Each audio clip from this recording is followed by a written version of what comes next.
Hello and welcome back. I want to take a minute to thank everybody for all of the love and support on my first video. I was truly blown away at how amazing and supportive so many people were, so thank you very much.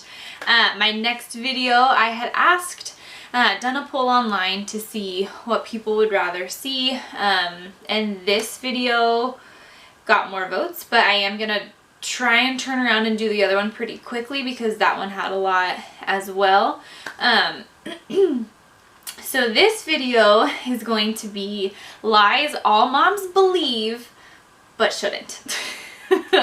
As moms, we have that voice inside of our head that is constantly saying, you know, you're not doing this right, other moms don't do this, this isn't how it's supposed to be, yada yada yada. I mean, whatever it may be. That voice, I have realized over time, that is mom guilt talking, which is, it's really hard to deal with, it's really hard to combat, and sometimes it feels like it's a little bit impossible to get to where you're not listening to that voice inside your head, because I mean, for me, it's never fully gone away. These are just some things that I jotted down and I was like, you know, if I'm feeling like I feel like this, then I know that there's other moms out there who are having that same difficulty navigating through motherhood and thinking that, you know, all these other moms just like immediately knew what to do and they didn't have any problems, and that's just not true.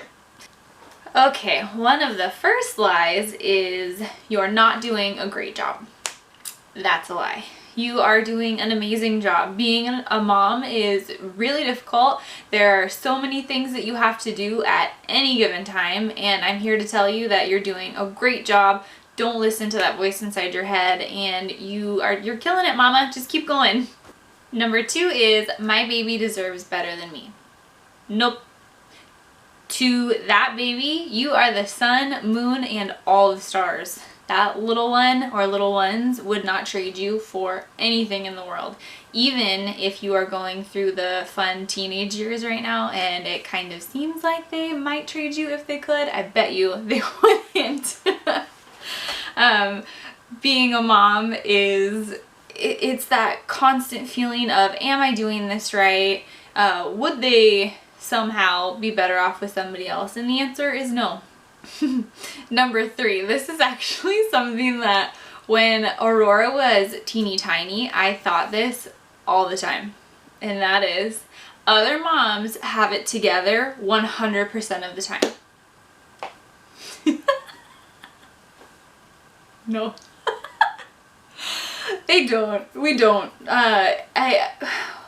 When your kids are really small and you are in that like super overwhelmed place of being like, man, this is constant, this is so difficult, and you're kind of like dreaming to when they're a little bit older and it's just like a tiny bit easier. I know that it seems like at that point moms just kind of like, you know what to do and have it together all the time, and the fact of the matter is we don't. No mom has it 100% together all the time because it's just not possible.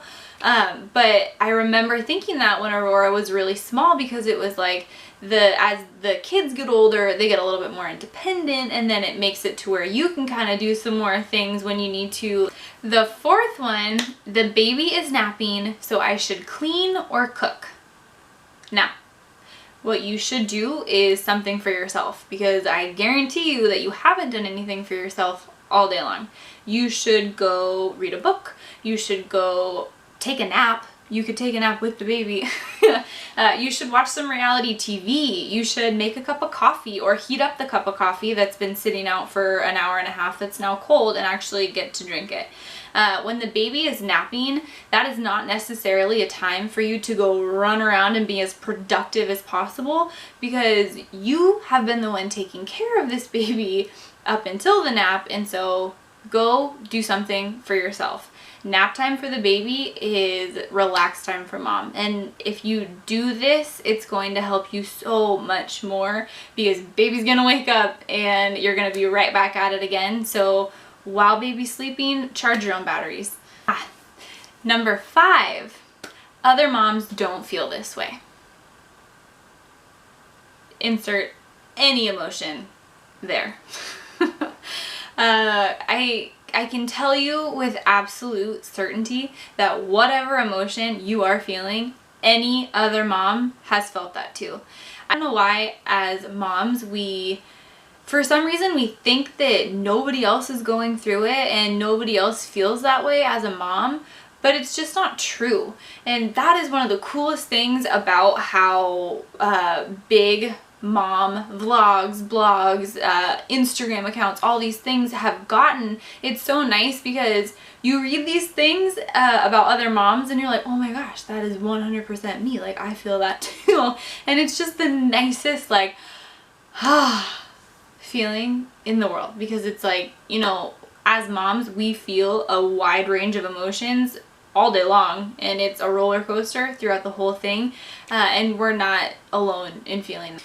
Number 6, this was a really, really big question for me up until Rory was about a year old, and that question of feeling, as a stay-at-home mom, should I go back to work?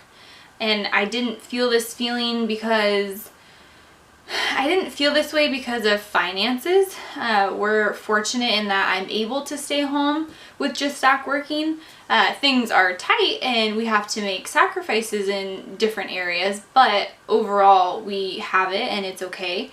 But for me, I loved what I did. I worked for Tacoma Schools. I was a secretary in human resources, and I really liked my job. I worked with really great people. It was fun to go into work. And so I didn't stop working because I didn't like my job anymore. I stopped working because I really wanted that time at home with Rory. And then being on the other side of it, where I had now been home with Rory, I questioned it for the first year without a doubt of I should go back to work. And ultimately I know that was not the best choice for me. The best choice that I could have made is the choice that I did make, which was staying home. I would make that choice over and over, and I'm so thankful that I've had this opportunity to be home with her. Number 7, no one else thinks being a mom is this hard. We all think it's hard. We all know it's hard. Nobody is walking around saying being a mom is so easy.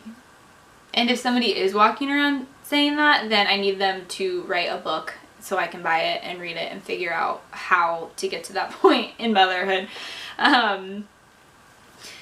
I have never in my life met a mom who would disagree with that fact. Being a mom is hard.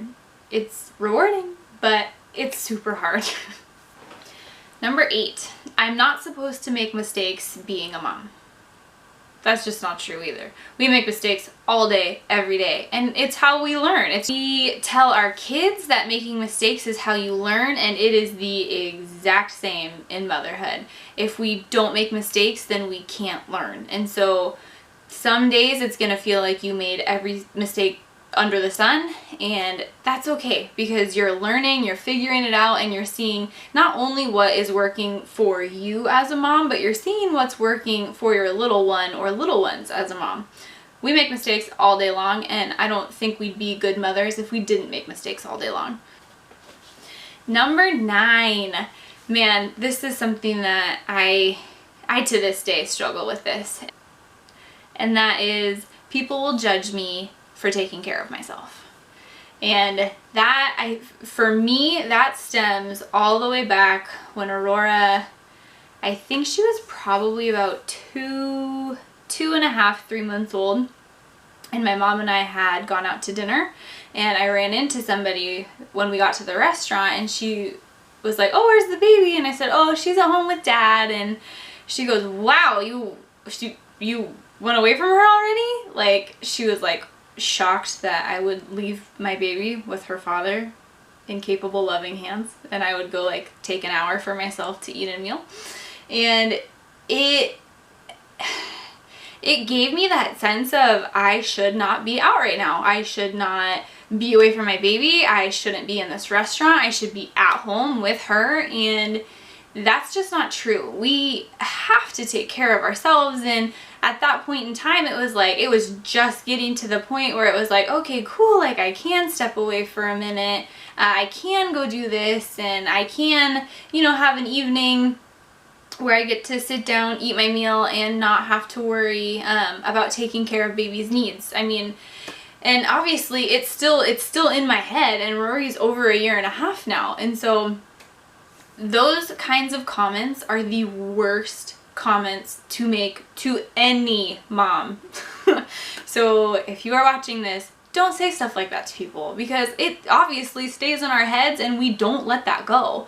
I know that, honest to God, it was probably a super harmless thing that this person said, but it was something that, all through dinner that I'm like, oh my gosh, let's hurry up, let's get out of here, I gotta go home. And it takes away from moms the feeling like, okay, cool, I can finally take care of myself. No, because there's always people that are gonna say stuff like that. So if you are a mom and you find yourself hearing something like that, please, please, please don't listen to it.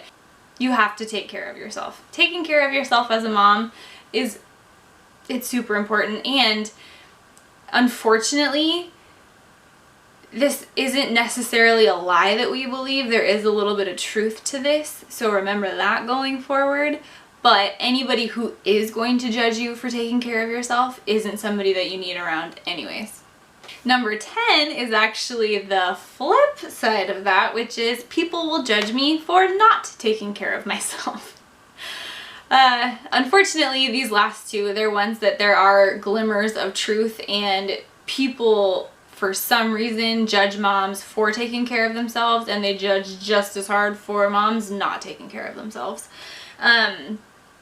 The people who are your people, they don't care.